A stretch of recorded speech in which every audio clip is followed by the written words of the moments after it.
High বন্ধুরা, welcome to my channel unique maths. সবাইকে স্বাগত। রাম রাম সবাইকে। তো আগের দিন ভিডিও ছাড়তে পারিনি, তার জন্য দুঃখিত। আজকে গোলকের পার্ট 2 শুরু করব, ঠিক আছে। যে 3-4টে ইম্পর্টেন্ট কোশ্চেন রয়েছে সেটা নিয়ে আমরা আলোচনা করব।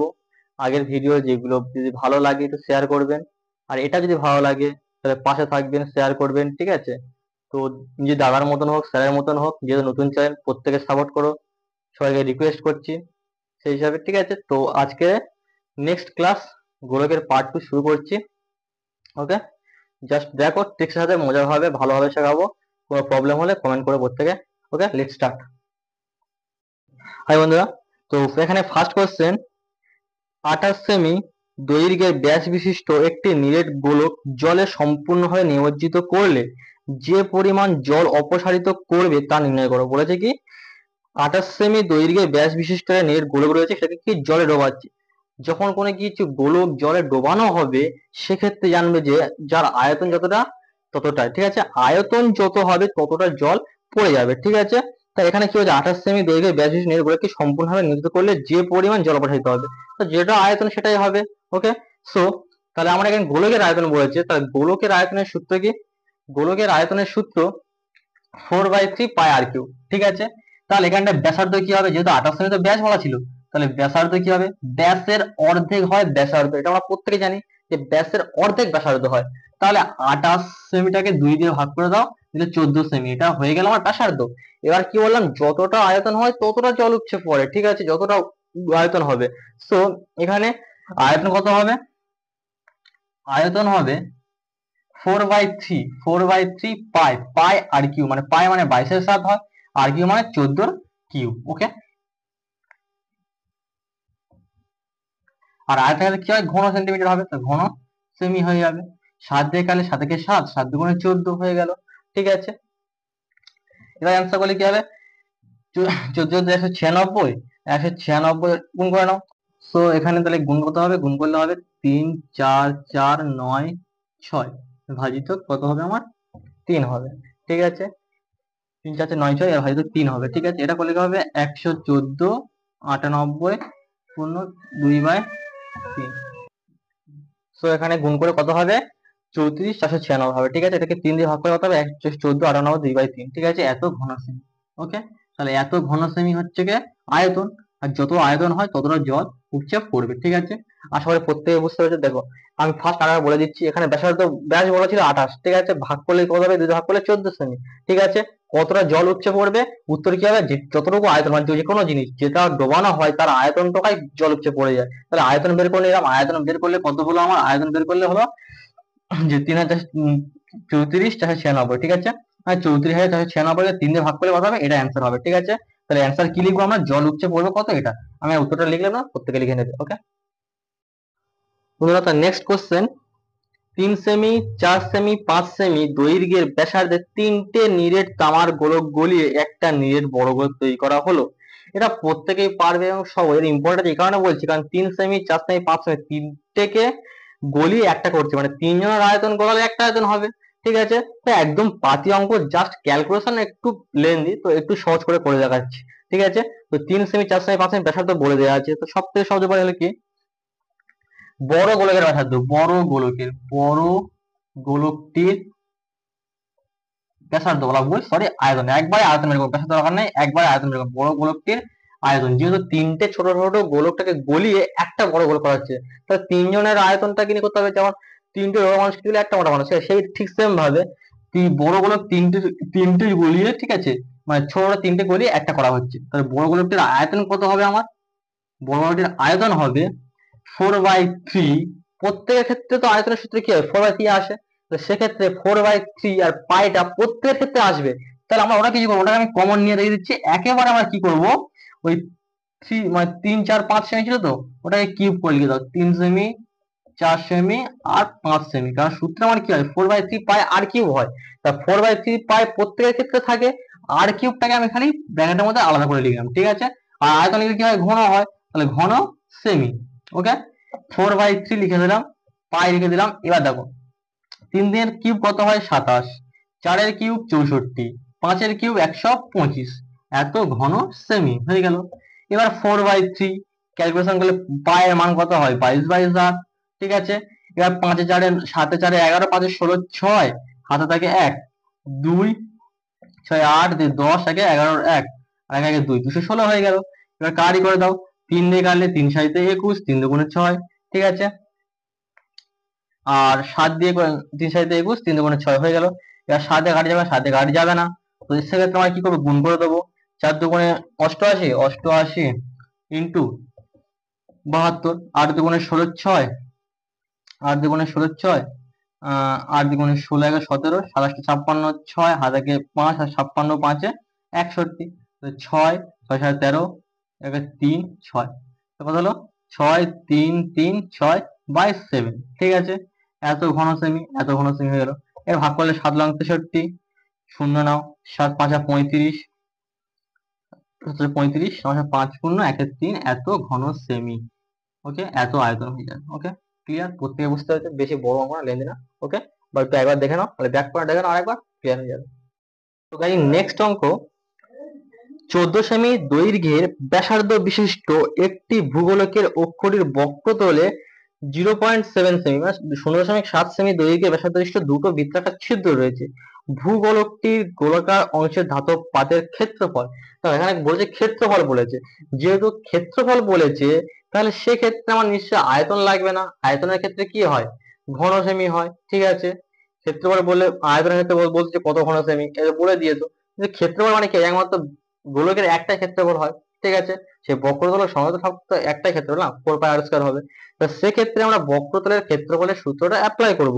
ঠিক আছে, আর জাস্ট এখানে দেখো বলছে দুটো ছিদ্র রয়েছে, এখানে বলছে ছিদ্রটা বাদ দিয়ে শুধুমাত্র কতটা ধাতব রয়েছে, মানে ছিদ্র বাদ যাবে। ঠিক আছে, ছিদ্র মানে কি একটু পরে বলছি, এঁকে দেখাচ্ছি। ঠিক আছে, তো 14 সেমি দৈর্ঘ্যে ব্যাসার্ধ বিশিষ্ট বলেছে। ঠিক আছে, তো 14 সেমি দৈর্ঘ্যে ব্যাসার্ধ বিশিষ্ট, তাহলে ভূগোলকের আয়তনটা হলে কত হবে, ভূগোলকের আয়তন বলছে, সরি, বক্রতলের ক্ষেত্রফল। তাহলে ভূগোলকের বক্রতলের ক্ষেত্রফল, বক্রতলের ক্ষেত্রফল, ওকে, কি হবে 4πr²। 4 পাই মানে হচ্ছে কি 22/7। ঠিক আছে, 4πr², তাহলে আমরা পাই লিখবো না, একেবারে 4 পাই লিখে দিচ্ছি। r² বলতে কত, যেটা রয়েছে আমাদের ব্যাসার্ধ। এখানে ব্যাসার্ধ রয়েছে অলরেডি 14 সেমি। ঠিক আছে, 14 সেমি ব্যাসার্ধ বলে দিয়েছে, তো 14 সেমি দৈর্ঘ্য বিশিষ্ট ব্যাসার্ধ। ঠিক আছে, এখানে 14 নেবো, 4πr², তাহলে এখানে 14 স্কয়ার হয়ে যাবে। ঠিক আছে, হয়ে গেল। এবার এটা যদি করতে চাও, ধরো করলে কত হবে, 4 দিয়ে করলে হবে 4 14 196, মানে 14 করলে 196 হয়। তাহলে 196 ইন্টু 4 পাই, এত বর্গ সেমি। ওকে, এত বর্গ সেমি। এটা গুণ কত, 4 ছক 24-এর 4 ছক 24-এর 4, 4 ছক 24-এর 4, 4 লং 36 দিয়ে 38-এ 8, 4 কে 4 3 7, 784 পাই। ওকে, এবার কি হয়েছে দেখো, একটা ধরো, এটা ধরো আমার ভূগোলক, এটা আমার ভূগোলক রয়েছে, উপরে একটা বৃত্তাকার রয়েছে, নিচে একটা বৃত্তাকার রয়েছে। এই যে দুটো বৃত্ত, এই দুটো বৃত্ত তো বেশি কিছু না, উপর থেকে একটা বৃত্তই মনে হচ্ছে। তাহলে সেক্ষেত্রে দুটো বৃত্তের ক্ষেত্রফল বাদ দেবো, কারণ এদের আমার ফাঁকা জায়গা, এই স্পেসটাকে ফাঁক দিতে হবে, বাদ দিতে হবে আর কি। তাহলে দুটি ছিদ্রের ক্ষেত্রফল কি হবে, দুটি ছিদ্রের ক্ষেত্রফল, দুটি ছিদ্রের ক্ষেত্রফল, তাহলে কি হবে, πr² হয়। একটা বৃত্তের হলে কি হয়, একটা বৃত্ত হলে πr², দুটো করে 2 গুণ হবে, 2 ইন্টু পাই, পাই আর r² কত করে দেখা যাচ্ছে 0.7 ছিল, কিন্তু দশমিক তুলে কি হবে 7/10 হবে, r² গেল, এত বর্গ সেমি হয়ে যাবে। ক্লিয়ার, এটা গুণ করলে কত হবে, গুণ করলে হবে 7 7 49, 49 আর করলে হবে 2 ইন্টু 2 18, 98, 98 π/100। ঠিক আছে, π/100 হয়ে গেল। এবার এর সাথে এটা আমরা বিয়োগ করে দেবো। ঠিক আছে, এবার এইটাকে এইটার থেকে এটা ডিভাইড করে দিলে আমার অ্যান্সার চলে আসবে। ঠিক আছে, সো এখানে এইটা থেকে এটা আমার বাদ দিতে হবে, তো এখানে বাদ দিয়ে দেবো। ওটা কি হবে, ধাতব পাতের ক্ষেত্রফল, ধাতব পাতের ক্ষেত্রফল। ওকে, তখন কি করব, 784 পাই থেকে বাদ দেবো কত, 98 π/100 বাদ দেবো। ঠিক আছে, এবার এটাই বাদ দেবো কিভাবে, ভগ্নাংশের যোগ বিয়োগ, তা বাদ করে আমার এটা গুণ করতে হবে প্রথমে। এখানে পাই কমন নিতে হবে, 22/7 আমি কমন নিয়ে নিলাম, ঠিক আছে। এবার এখানে কত বাদ দিতে হবে, 784 হয়ে যাবে, লাস্টে দুটো শূন্য বসে যাবে, এটা 98 মাইনাস করে দেবো, নিচে আমার 100 হবে। এবার বিয়োগ করলে কত হবে, আমার বিয়োগ করলে হবে 8 এ 2 10, 9 এ 10, 0 1 এ 3 4, 7 8, নিচে 100 হয়ে গেল। 7 দিয়ে কাটলে 7 থেকে 7, 7 7 থেকে 7, 7 77, এবার 27 56, 7 6 42 হয়ে গেল। এটা গুণ করলে কি হবে, 246092 হবে, নিচে 100 হয়ে গেল।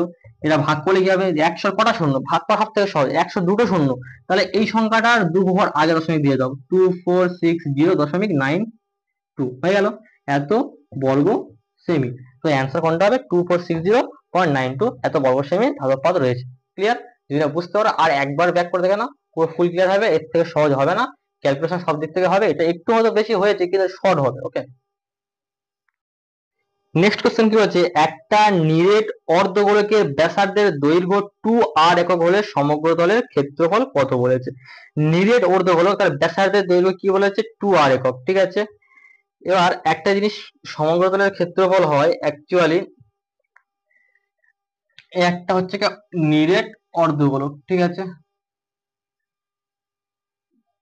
এটা অর্ধগোলক, ঠিক আছে, নিরেট মানে উপর নিট ফাঁকা নেই, ঠিক আছে।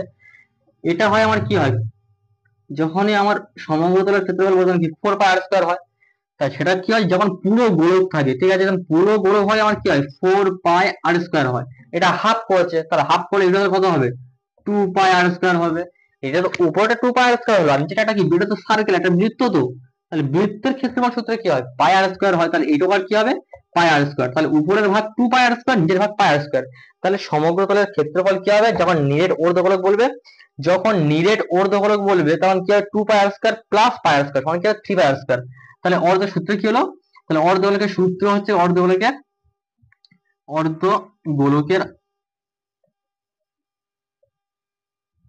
সমগ্র তলের ক্ষেত্রফল, সমগ্র তলের ক্ষেত্রফল কি হবে 3πr²। ওখানে বলে দিয়েছে 2r ব্যাসার্ধ, ওখানে বলে দিয়েছে 2r ব্যাসার্ধ, ঠিক আছে। একটা নিরলকের ব্যাসার্ধ 2r বলছে, তা 2r বলে কি হবে, r এর জায়গায় আমরা 2r ধরবো, তাহলে 3πr² ছিল এত বর্গ সেমি, ঠিক আছে, তাহলে 3πr², তাহলে 3πr² ছিল, r² কি লিখতে পারি 2r, তা 2r² বলে কি হবে, 2 স্কয়ার 4, তার 4 3 12, r² পাই, এটা হয়ে যাবে এই অ্যান্সার, ঠিক আছে, এত বর্গ সেমি। আর একটা একটু বলে রাখি যে গোলকের সমতল, নিরেট যখন অর্ধগোলক বলবে, নিরেট অর্ধগোলক যখন বলবে তখন সমতল বলতে খালি নিচের পার্টটা হয়, অর্ধগোলক বললে সমতল বলতে উপরটা তো বক্রতল, নিচের এইটুকু আছে বৃত্তাকার আকারে, এটা হচ্ছে সমতল। তাহলে মোট সমতল কটা হবে, নিরেট অর্ধগোলকের একটা, তাহলে সমতল মোট কটা, অর্ধগোলকের সমতল মোট একটা, ঠিক আছে, এটা মনে রাখবে, শর্ট কোশ্চেন পড়তে পারে। নিরেট অর্ধগোলকের সমতল একটা, বক্রতল একটা, আর সমতল একটা, ক্লিয়ার। আর অর্ধগোলকের সমগ্রতলের ক্ষেত্রসূত্র কি বললাম, উপরটা 2πr², নিচেরটা বৃত্তাকার πr², 2πr² প্লাস πr² সমান সমান কি হবে 3πr²। ওকে, শর্ট কোশ্চেন আসতে পারে, দেখে না একবার। আশা করি প্রত্যেকের ভালো লেগেছে। তো যদি ভালো লাগে একটু সাবস্ক্রাইব করে দেবেন, পাশে থাকবেন, এবং নতুন নতুন আরো ভিডিও আনবো। ওকে, তো আজকের মতন বাই বাই। 2r একক দৈর্ঘ্যের ব্যাসার্ধ বিশিষ্ট নিরেট গোলকের আয়তন কত, এখানে অপশন দেওয়া রয়েছে। তো এখানে আমরা 2r একক দৈর্ঘ্যের ব্যাসার্ধ বিশিষ্ট, তাহলে ব্যাসার্ধ কত বলেছে, 2r বলেছে, ঠিক আছে, তাহলে ব্যাসার্ধ কত বলেছে, আমার 2r বলেছে, ঠিক আছে। তাহলে আয়তন জানতে চাইছে, আয়তনের সূত্র কি আমরা জানি, আয়তনের সূত্র হচ্ছে কি 4/3πr³, ঠিক আছে। এবার 2r বলছে, আরেকটা কি 2r বলছে, আর থেকে 2r হয়ে গেছে, তাহলে কি হবে, 4/3, পায়ের মান কত হবে, পায়ের মান না ধরছি না, বাদ দাও, পায়ের মান ধরার দরকার নেই, আমরা পায়ে রেখে দিচ্ছি, আর আর কিউব বলেছে, তাহলে আর কিউব মানে 2r এর কিউব হবে ইন্টু পাই, হয়ে গেল। 4/3 হয়ে গেল, 2r এর কিউব করলে কি হবে, 2 এর কিউব হয় 8, আর r এর কিউব আর কিউব, ঠিক আছে, আর এখানটা পাশে পাই থাকলো। এবার করলে কি হবে, 4 8 32, r³ পাই। এবার শর্ট নিয়ম কি দেখো, আর ছিল, আর থেকে 2r হয়েছে, ঠিক আছে, তা 2 এর কিউব কত হয় 8, আর এখানে 4, 8 4 32, দেখলে একবারে অ্যান্সার হয়ে যাবে 2 এর কিউব 2r, 8টা কি 2 আর 2r রয়েছে, তা 2r এর কিউব কি হয় 8 হয়, আর 2 এর কিউব 8 আর তার সঙ্গে থাকে 4, 8 4 32, অপশন থেকে 32, সেটাই অ্যান্সার হয়ে যাবে। ক্লিয়ার? পায়ের মাথা থেকে করতে পারি, এর থেকে সহজ নিয়ম হবে না। ওকে।